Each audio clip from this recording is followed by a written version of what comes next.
ASEAN, salam bahagia. Bersama saya Lia Rizkia MPD, calon guru penggerak angkatan 6 Kota Depok, Jawa Barat. Kali ini saya akan menyelesaikan tugas demonstrasi kontekstual modul 3.1, yaitu pengambilan keputusan yang bertanggung jawab berdasarkan nilai-nilai kebajikan. Adapun kepala sekolah yang akan saya wawancarai kali ini adalah Ibu Dwi Rahayu MPD, selaku kepala sekolah Depok 6. Iya, Kota Depok, Jawa Barat. Selamat menyaksikan. Assalamualaikum Bu Dwi. Waalaikumsalam. Apa kabar Bu Dwi? Sehat kuliah. Luar biasa. Bu Dwi, terima kasih ya sudah meluangkan waktunya hari ini untuk mengikuti kegiatan wawancara dalam rangka saya memenuhi tugas saya sebagai CGP. Bu, seperti sebelumnya saya sudah sampaikan ke Ibu kalau saya mau mewawancara Ibu tentang dilema etika. Iya, baik. Sebelumnya Ibu udah pernah tahu belum dilema etika? Pernah. Lalu bidukan moral? Iya. Oke, baik Bu. Bagaimana cara Ibu mengidentifikasi kasus-kasus yang berkaitan dengan dilema etika atau bidukan moral? Sepanjang masalah saya itu, dilema etika adalah saat dimana kita mengambilkan suatu keputusan di antara yang benar, yang bertentangan dengan yang sudah ditentukan. Nah, kalau etika moral itu kita mengambil keputusan dengan cara berasasi, dengan kebijakan. Contohnya pada saat kita mengambil keputusan untuk seorang anak yang memerlukan untuk mengambil keputusan untuk seorang anak ya naik atau tidak naik. Nah, ini saya memerlukan rapat dinas. Ya, di sini kita bersama-sama memecahkan kasusnya bersama guru dan stakeholder lainnya ya, untuk menelaah kasus anak tersebut. Misalnya anak tersebut mau naik atau tidak naik berdasarkan nilai IPAT-nya yang bagus tapi kehadirannya yang kurang. Nah, kita memerlukan suatu rapat di sini dengan guru untuk berbagi ya bagaimana bisa dipecahkan masalah anak ini. Jadi intinya Ibu mengidentifikasi itu dengan cara menelaah kasus. Oke, baik Bu. Selama ini bagaimana Ibu menjalankan keputusan di sekolah Ibu, terutama untuk kasus-kasus di mana ada dua kepentingan yang sama-sama benar atau sama-sama mengandung nilai kebajikan? Saya kalau dua kasus tersebut memang kita menelaahnya kasus dari masalahnya. Kasus itu ditelaah dulu dan mana kasus yang memang harus diselesaikan secara cepat ya dengan langkah-langkah yang tepat. Nah, ini. Jadi Ibu menelaah, lalu setelah itu Ibu menelaah lalu bagaimana menuliskan itu dengan tepat, ya Bu ya, melalui mungkin Oke. Dan prosedur apa yang biasa Ibu lakukan selama ini?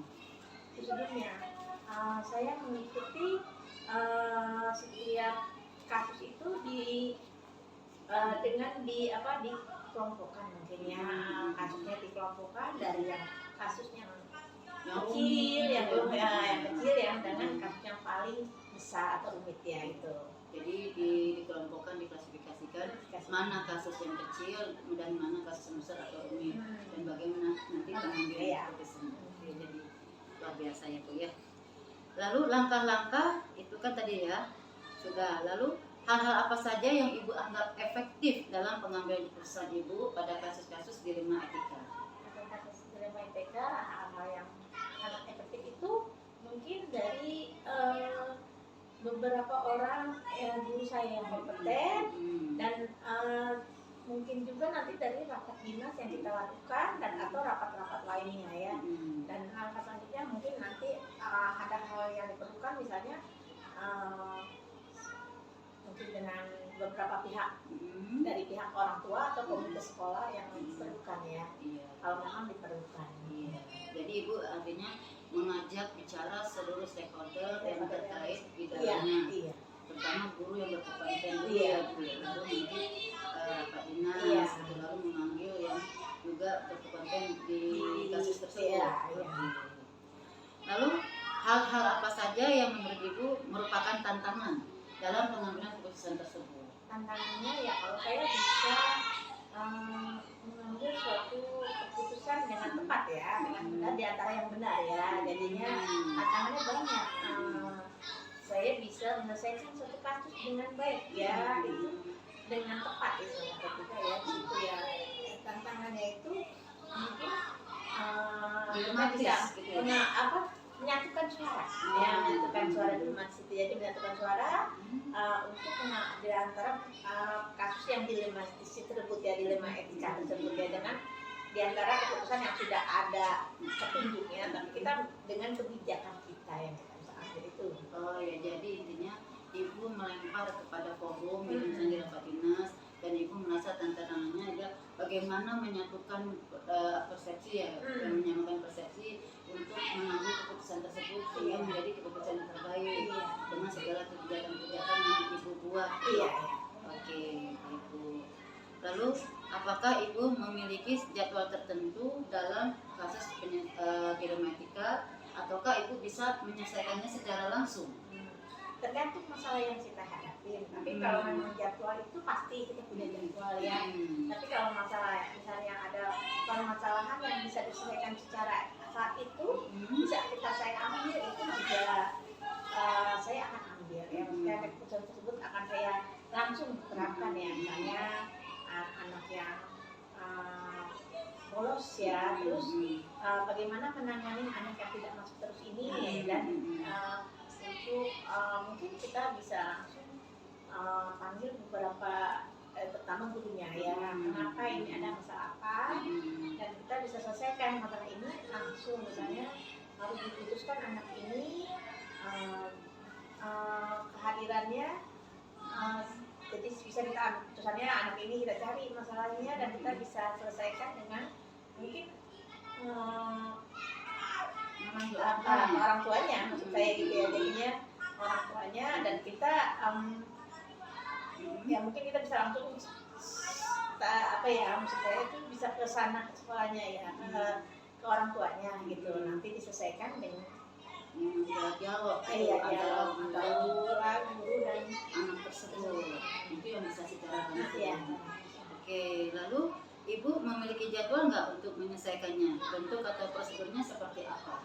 Tentunya kita harus tanya, ini prosedurnya kita kenapa tidak masuknya, itu pasti dari gurunya harus ada catatannya dulu. Nggak boleh sembarangan ya, maksudnya kita harus punya masalah-masalahnya. Setiap masalahnya itu sudah diuraikan, sudah diidentifikasi sama kita. Kenapa ini gitu? Faktor apa saja gitu ya? Apakah internal atau eksternal gitu ya? Iya. Terus Ibu agenda khusus untuk rapat dinas ada? Ada.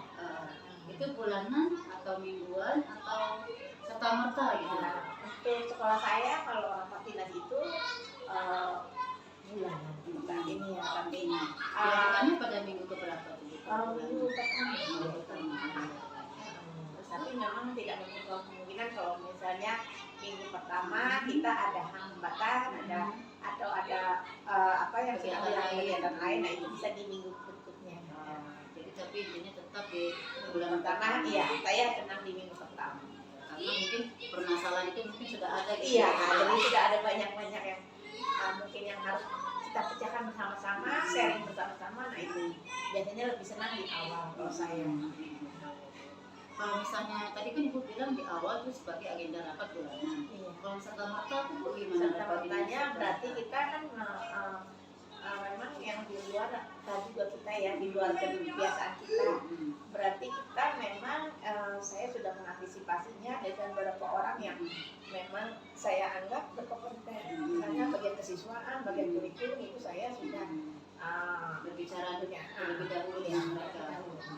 Lalu nanti disampaikan di rapat dinas ya. Jadi serta merta itu contohnya seperti rapat apa itu? Serta merta itu rapat ya. Kegiatan pramuka misalnya. Gitu. Oke Bu. Lalu adakah seseorang atau faktor-faktor apa yang selama ini mempermudah atau membantu Ibu dalam keputusan kasus-kasus dilema etika itu? Orang yang pasti yang sudah berkompeten, maksudnya dari pengalaman mereka ya, itu guru-guru saya juga ya, mereka sudah berkompeten, mungkin punya pengalaman yang memang bisa menyelesaikan kasus-kasus seperti ini ya. Sudah banyak mungkin kalau sekolah itu berbagai macam kasus yang timbul ya. Mereka lebih, karena mereka lebih punya pengalaman ya, bisa kita sharing dan jadikan ini suatu topik yang kita bisa bahas dan bisa menemukan penyelesaiannya, penyelesaian masalahnya. Tapi tetap ya Bu, penyelesaian masalah tersebut pada nilai kebaikan. Iya, nilai kebaikan ya. Luar biasa. Jadi maaf Bu, saya tanya, biasanya yang bertanggung jawab berkompeten itu yang senior kah atau yang misalnya guru-guru baru gitu? Dari kalau hal ini kita bisa dari guru-guru yang sudah usianya sudah agak ini, karena pengalaman mengajarnya mungkin sudah yang terbangnya lah sebanyak banyak gitu ya. Mereka kan mungkin mempunyai, sudah pernah memiliki kasus yang seperti ini ya, atau yang sama atau mirip-mirip seperti ini, mereka bisa berbagi pengalamannya, dan ini membuat saya sebagai pertimbangan saya ya, dan dalam mengambil keputusan selanjutnya ya. Jadi Ibu mempertimbangkan aspek pengalaman. Ya memang benar sih Bu ya, pengalaman adalah guru yang terbaik ya Bu ya, luar biasa. Memang harus begitu ya Bu ya. Jadi insya Allah saya ini Bu sebagai guru, merasa guru muda Bu. Saya harus belajar pengalaman dari Ibu nanti. Saya bisa sharing juga sama Ibu. Boleh. Lalu dari semua hal yang telah Ibu sampaikan, kira-kira pembelajaran apa yang Ibu petik dan pengalaman apa yang Ibu dapatkan dari penyelesaian kasus di Amerika? Pembelajarannya, kita kalau diperlukan suatu kebijakan yang di luar penentuan yang sudah ditetapkan, tapi ini kita jadinya suatu kebijakan yang secara manusiawi ya, secara, karena di sini di dalam sekolah itu diperlukan ya, diperlukan sekali penyelesaian yang tidak hanya berdasarkan yang sudah ada dalam aturan, jadi diperlukan juga pengambilan secara manusia, secara moral ya, secara secara kasih sayang, itu yang kita perlukan. Saya ini kan pelajarannya yang salah, hikmahnya ya, sarannya apa ya tadi? Apa Bu pengalaman yang Ibu petik dari pengalamannya setiap pengambilan keputusan itu, setiap pengambilan keputusan secara dilematis itu memerlukan suatu kebijakan yang memerlukan sifat rasa kasih sayang. Jadi itu prinsipnya berdasarkan kasih sayang dan moral kita ya. Itu nilai-nilai kebajikan yang ada di diri kita. Jadi Ibu sebagai pemimpin pembelajaran merasa sangat sulit ya Bu, kalau keputusan itu memang membutuhkan pertimbangan-pertimbangan yang bisa Ibu dapatkan nanti pada saat mungkin di forum rapat dinas, dan Ibu di situ merasa puas gitu ya Bu ya, merasa puas dan merasa memiliki kompetensi ya Bu di dalam pengambilan keputusan sesuai dengan ketepatan pengambilan keputusan tersebut. Benar Bu ya, benar. Dan Ibu terapkan selalu berdasarkan pada prinsip-prinsip kebajikan, yaitu moral, etika, dan kasih sayang tadi ya. Luar biasa. Jadi memang kasih sayang itu penting ya Bu. Luar biasa Ibu. Terima kasih banyak ya Bu. Saya sudah mendapatkan pembelajaran hari ini selain wawancara. Ya semoga kuliah, semoga sukses. Amin ya Allah. Semoga kita saling berbagi terus ya Bu ya. Amin. Semoga juga meningkatkan kepercayaan kita kepada masyarakat. Betul. Semoga dengan kepemimpinan Ibu di SDN Depok 6 ini bisa menjadikan SDN Depok 6 ini lebih baik lagi. Amin. Dan setiap pengambilan keputusan yang Ibu ambil selalu berpatokan pada nilai-nilai kebajikan. Dan insya Allah bermanfaat bagi Ibu selaku pemimpin pembelajaran, tenaga pendidik dan pendidikan, masyarakat dan anak murid serta orang tua. Pokoknya seluruh stakeholder yang terkait di dalamnya. Terima kasih banyak Bu Wiwi, sukses selalu. Demikian wawancara saya dengan Ibu Dwi Rahayu MPD selaku Kepala Sekolah SDN Depok 6. Semoga bermanfaat. Wassalamualaikum warahmatullahi wabarakatuh.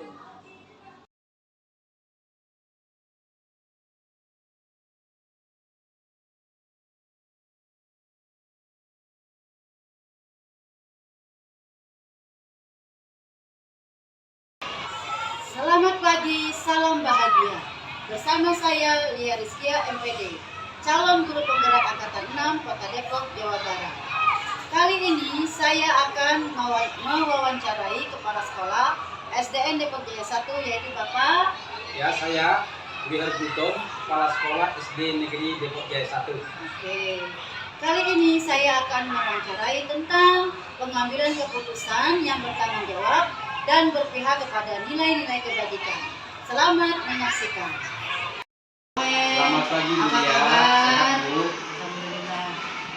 Pak, mohon maaf nih ya, saya ganggu sebentar. Ya, Saya minta silakan. waktunya boleh, Pak? Boleh, boleh. Oke.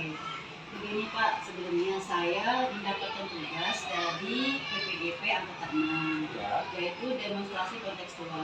Dalam hal ini, saya akan bertanya kepada Bapak seputar pengambilan keputusan yang akan Bapak ambil dalam kasus-kasus dilema etika. Mohon maaf Pak, sebelumnya Bapak sudah pernah dengar nggak dilema etika dan dilema moral itu apa? sudah sebenarnya sudah pernah sih di rumah etika ya dan bukan murah. Oke, lalu bagaimana Bapak mengidentifikasi kasus-kasus yang merupakan dilema etika atau didikan moral? Untuk pertanyaan untuk tadi pertanyaan belum mengidentifikasi ya. Bagaimana Bapak mengidentifikasi mana yang kasus dilema etika atau kasus didikan moral? Ya, dilema etika itu kadang-kadang kita dihadapkan dengan situasi yang sangat keadaan yang keduanya benar, namun kadang-kadang bertentangan dengan pengambil keputusan. Dan sinilah mungkin ya perlu benar-benar keputusan itu benar diambil dengan keputusan yang sangat-sangat ya benar gitu, jangan biar hasilnya bisa memuaskan Semua pihak. ya. Jadi istilahnya memang benar-benar dilematis gitu ya, Ya, Pak ya? dilematis. Oke Bapak, bagaimana selama ini Bapak menjalankan pengambilan keputusan di sekolah Bapak? Terutama kasus-kasus di mana ada dua kepentingan yang sama-sama benar Ya. atau sama-sama mengandung nilai kebajikan. Untuk keputusan itu saya di sini mungkin macam-macamnya. Kadang-kadang kita harus mengambil keputusan, ada masalah. Ya. Yang pertama, keputusan di sekolah itu saya harus mengadakan mungkin keputusan yang mungkin ke skala besar. Itu biasanya saya harus sampaikan di rapat dinas sekolah. Disitulah nanti akan bisa mengambil keputusan yang tepat. Ya. Bisa mungkin pendapat dari guru senior, bisa saja mungkin dari stakeholder, agar keputusan itu bisa ya bermanfaat dan diterima oleh semua pihak. Baik Pak. Contohnya kasus apa tuh Pak yang sudah pernah Bapak lakukan pengambilan keputusan secara dilema etika itu contohnya? Contohnya, namanya kalau dalam melaksanakan pelaksanaan TTS di sekolah, hal seperti itu kan harus kita bawa dalam rapat. Tapi memang kalau ada sifatnya pribadi, bisa sih kita ambil keputusan sendiri. Secara langsung Pak. Langsung. Baik Bapak. Kira-kira langkah atau prosedur yang bagaimana yang Bapak lakukan selama ini untuk pengambilan keputusan tersebut? Yang Bapak lakukan. Ya, langkah-langkahnya pertama kita kaji dulu ya. Ada mungkin suatu permasalahan kita kaji dulu, kita telah dulu, kita analisa. Dengan itu dengan pertimbangan itu secara analisa sama seperti yang saya bilang, bisa saja dengan kasus bisa kita diskusi lagi dengan bisa dengan guru, bisa dengan pihak atasan juga sebelum mengambil keputusan. Itu langkah-langkah yang kita buat dan juga bisa mungkin setelah itu kita bawakan dalam rapat, bisa seperti itu langkah-langkahnya. Baik, jadi intinya pertama Bapak menelaah kasus dulu. Ya dilihat apakah Dikaji. ya dikaji, mungkin dikelompokkan kali Pak ya, mana Bisa, kasus ya. kecil sampai kasus besar gitu ya Pak. Ya benar. Nah, sekiranya kasus kecil bisa diselesaikan secara langsung. sendiri langsung bisa, tapi kalau mungkin skala besar, ya maksudnya satu memberikan dengan kegiatan besar itu kan harus dibicarakan dulu dengan yang lain ya. yang lain, dengan guru-guru terutama yang terlibat di dalam mungkin suatu kegiatan itu. Oke, baik Pak, terima kasih. Lalu menurut Bapak, hal-hal apa saja yang Bapak anggap efektif dalam pengambilan keputusan pada kasus-kasus di rumah etika tersebut? Yang efektif sama seperti yang tadi, sebelum kita mengambil keputusan, tadi kita kaji ya dulu masalahnya, kemudian setelah kita kaji, lalu kita lihat dulu mungkin dari itu akan ada apa, latar belakang apa yang membuat nanti apa yang terjadi nanti setelah kita mengambil keputusan itu. Jadi itu benar-benar dikaji sebelum mengambil keputusan, itu langkah-langkahnya dulu. Jadi Bapak di sini Ya, bisa identifikasi dulu masalahnya, ya baru kita kaji. Jadi yang efektif menurut Bapak adalah satu, telaah identifikasi masalah, lalu mengelompokkan dan bagaimana cara pengambilan keputusan yang sangat tepat Iya, benar dan sekali seperti itu. menguntungkan pada semua pihak. Tapi tetap berpatokan pada nilai-nilai Iya, kepentingan kan Pak tetap ya? nilai-nilai itu tidak bisa diabaikan ya. Iya, Tetap betul. dari situ. Oke, baik Pak, terima kasih. Lalu selama ini yang menjadi tantangan Bapak dalam mengambil keputusan di lima tiga itu apa Pak? Sebagai tantangan kadang-kadang itu ya dengan hati nurani ya. Ya, kadang-kadang kita menurut kita sudah benar ya.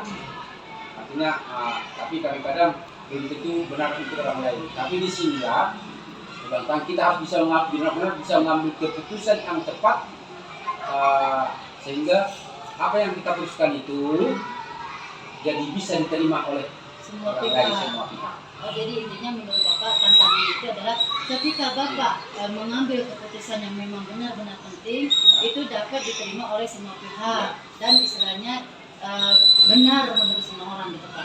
Itu tantangan yang menurut Bapak Iya. harus Bapak capai gitu Ya, ya. walaupun kadang-kadang itu pasti ada saya lebih kecil mungkin tidak bisa menerima itu secara benar 100% ya, tapi Iya.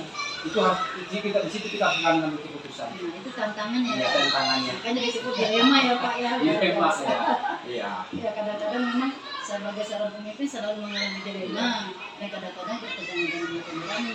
Tapi ada rasa kepuasan, Bapak merasa sudah berkompeten ketika keputusan itu diterima oleh semua pihak. Ya, Dan itu sekali. tantangan. Ini suatu keputusan tersendiri lah. Kalau banyak kita keputusan itu ternyata awalnya mungkin kita bagaimana ini pasti itu ya, bagaimana ini nanti seperti ini karena banyak pertimbangan. Tapi setelah kita sampaikan mungkin bisa diterima, itu yang sangat kadang-kadang kita bisa puas lah gitu. Keputusan yang kita ambil itu bisa kita ya tenang lah kalau apabila itu bisa diterima oleh Semua pihak. semua pihak. Oke, baik, Pak. Lalu apakah Bapak memiliki jadwal tertentu ketika Bapak mau menyelesaikan kasus kriminalitas? Ataukah Bapak menyelesaikannya di tempat? Dan kira-kira Bapak memiliki jadwal yang bagaimana untuk menyelesaikannya? Bentuk atau prosedurnya seperti apa yang Bapak jalankan? Setiap dalam mengambil keputusan ada kadang-kadang memang harus perlu dijadwalkan ya. Jadwalkan kalau melibatkan orang banyak itu perlu dengan jadwal mungkin bisa sebulan sekali atau seminggu sekali.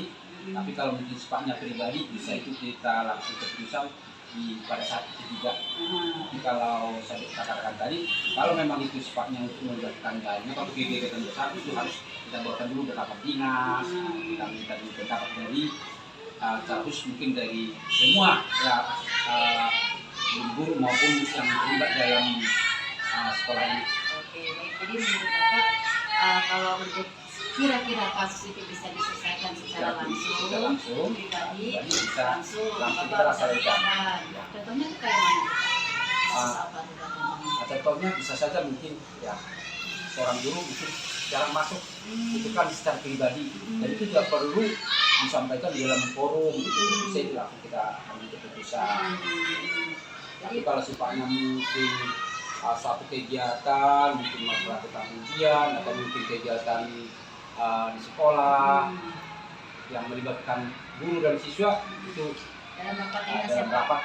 rapat dinas. artinya. Biasanya Bapak mau ke rapat dinas itu berapa kali Pak? Seminggu kah, sebulan kah, atau bagaimana? Rapat dinas itu dilaksanakan yang rutin itu minimal sebulan sekali, tapi sebelum rapat dinas perlu ada beberapa sering lah tiap hari Sabtu kita laksanakan. Oh gitu ya Pak. Jadi mungkin tiap minggu gitu Ya, Pak, tiap minggu kita mengevaluasi kegiatan-kegiatan yang sudah dilaksanakan satu minggu.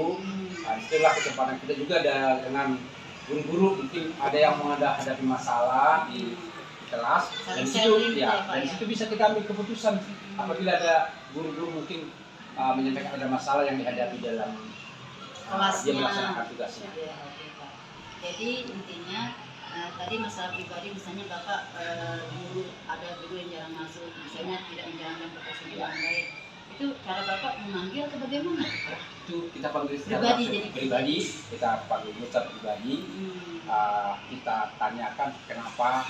Kadang-kadang kan mungkin bisa saja masuk di akal alasan dia, tapi dari situlah kita harus mengambil keputusan, harus apalagi secara kedinasan kan mana yang skala prioritas yang harus Iya, dilaksanakan. jadi prinsip keadilan berbanding dengan prinsip kasihan belas asih. Ya, kasih.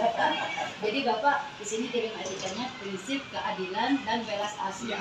Tetap kasih sayang ya Pak ya. Kita kasih sayang, tapi ya namanya tugas kan telah dilaksanakan. Iya, tanggung jawab. Itulah kita harus bisa upaya mengelompokkan ini, mengelompokkan ini mana keuntungan pribadi, mana memang harus dia tanggung jawab dia, ya, harus kita sampaikan. Oke, betul Pak. Jadi Bapak di sini mengambil dilema etika dengan prinsip satu keadilan, kasih sayang, Ya. toleransi dan tanggung jawab ya. Ya, benar sekali. Oke, Pak. Lalu rapat itu kan tadi Bapak bilang seminggu sekali, Ya. bisa sebulan sekali. Ada nggak Pak kira-kira rapat dinas itu serta merta? Serta merta maksudnya pada diadakan mendadak gitu Pak? Pernah nggak itu? Pernah. Bila suatu ada kejadian yang mungkin ya kita kan namanya menghadapi anak-anak banyak, bisa saja mungkin itu ada kejadian lah, contohnya ada yang mungkin tawuran, itu bisa saja apakah dia terjadi, ya kita secara langsung tidak harus melihat, tidak harus menunggu jadwal ya. Ya seperti katakan tadi kan ada langsung kita segera yang diselesaikan kalau ada masalah di keputusan hal seperti itu, tidak menunggu, tidak harus tunggu ada jadwalnya dulu baru itu diselesaikan. Iya, oke baik Pak, paham. Lalu menurut Bapak, adakah seseorang atau faktor-faktor yang selama ini mempermudah atau membantu Bapak dalam pengambilan keputusan kasus-kasus di Ring Etika itu? Iya, saya mengambil keputusan itu ya banyak ya, membantu ya, faktor yang membantu saya sangat banyak sekali. Pertama, kalau di sekolah itu kan kita sebagai kepala sekolah artinya masih tidak bisa, kalau katakan tidak ada manusia yang sempurna. Tidak bagaimanapun tetap kita meminta pendapat, masukan dari guru senior, dari guru yang lain lah, dari stakeholder yang ada di sekolah ini. Selalu saya minta dulu pendapat, karena itu sangat-sangat membantu untuk mengambil keputusan atau keputusan yang lebih tepat. Kira-kira Pak, maaf tadi kan Bapak bilang ada guru-guru. Apakah semua guru atau guru yang berkompeten bisa membantu Bapak? Gitu? Tidak harus semua guru, karena saya kan yang lebih tahu lah, lebih tahu siapa kira-kira yang bisa diajak bicara, atau untuk meminta pendapat kalau tidak ada suatu masalah. Yang membuat Bapak nanti bisa bijak. Iya, bisa bijak mengambil keputusan tersebut. Biasanya guru yang senior atau guru muda tuh Pak? Ya, biasanya guru yang senior yang berpengalaman, karena beliau kan punya pengalaman bisa saja ya. dengan kejadian mungkin ada suatu masalah, bisa saja mereka juga sudah pernah mengalaminya, jadi saling sharing gitu ya Pak, bagaimana mengatasinya. Iya, benar. Terutama mungkin di bidang kesiswaan kali ya Pak ya? Iya, di bidang kesiswaan kan ada kesiswaan di sini. Kalau ini itu mungkin masalah kesiswaan, ya pertama kan bidang kesiswaan dulu. Ya. Jadi baru nanti mungkin kurikulum gitu ya Pak ya? Bidang kesiswaan, kurikulum, karena biasanya itulah biasanya yang lebih banyak mengetahui tentang kegiatan sekolah. Iya, terima kasih. Lalu dari semua yang telah Bapak sampaikan tadi, kira-kira menurut Bapak pembelajaran atau apa yang bisa Bapak petik dari pengalaman Bapak mengambil keputusan di Ring Etika tersebut? Ya, tentunya banyak sekali ya, terus ada hikmah yang dipetik, karena pengalaman adalah guru yang terbaik ya, pengalaman itu yang menyalahkan itu saja akan saya selalu berhati-hatilah dalam mengambil setiap keputusan, karena apabila keputusan itu nanti salah ya, jadi nampaknya juga bisa menimbulkan masalah baru. Jadi itulah mungkin yang perlu benar-benar sebelum mengambil keputusan tidak terburu-buru ya, tidak terburu. Bahkan saya katakan tadi, bahkan bisa saya minta pendapat, masukan dari yang lain agar keputusan itu bisa tepat sasaran atau bisa terutama bisa diterima oleh semua pihak. Biarpun mungkin ada yang bermasalah, dia juga bisa menerima dengan baik gitu. Atau menyadari lah. Itulah ya yang selalu saya sampaikan di sini. Jadi dalam meminimalisir resiko ya Pak. Ya, betul, ya. Jadi luar biasa Pak, Bapak saya banyak belajar dari Bapak hari ini, bukan sekedar wawancara.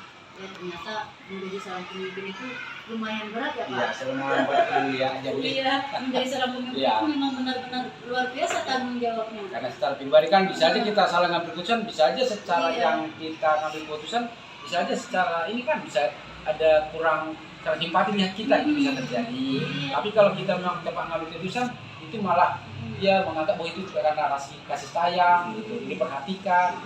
Jadi tapi selama ini Bapak alhamdulillah ya Pak nggak pernah ada permasalahan. Tidak ada yang masalah. istilahnya yang menimbulkan konflik ya Pak ya. Iya, betul. Tidak Bu. Jadi ya, artinya selama ini di sini ya masih semuanya apabila kita ambil keputusan bisa diterima lah. Walaupun mungkin dia awalnya salah, tapi setelah kita menyampaikan hal-hal mungkin menyadarkan dia, ya dia juga bisa terima. Waduh, luar biasa Pak.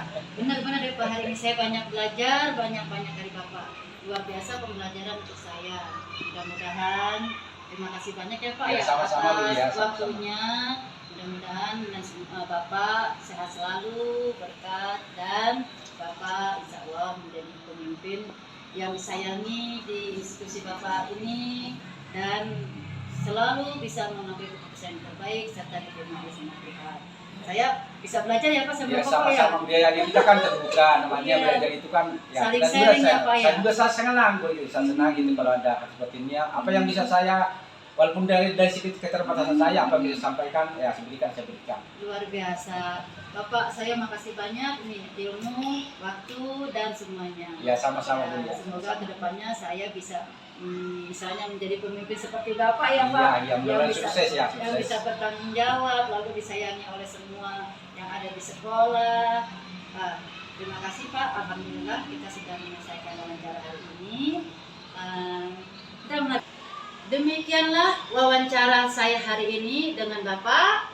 Lihat Gultom, Kepala Sekolah SD Negeri Depok Jaya 1. Ya, semoga bermanfaat. Terima kasih.